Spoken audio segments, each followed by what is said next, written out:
Pemirsa, harga cabai rawit kembali mengalami kenaikan di sebagian besar wilayah di Indonesia, salah satunya di Kota Makassar. Kenaikan tersebut capai lebih dari 100%.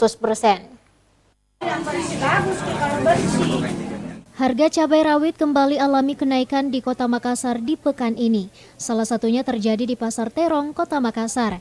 Sejak 1 minggu terakhir, harga cabai rawit dibanderol dengan harga Rp70.000 per kilogramnya, dari yang sebelumnya dibanderol dengan harga Rp25.000 per kilo, dengan persentase kenaikan di atas 100%.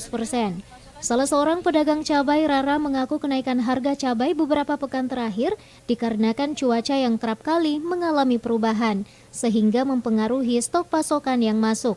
Sementara untuk harga cabai keriting merah dibanderol dengan harga Rp40.000 per kilogramnya. Fitri Herunisa, Celebes TV.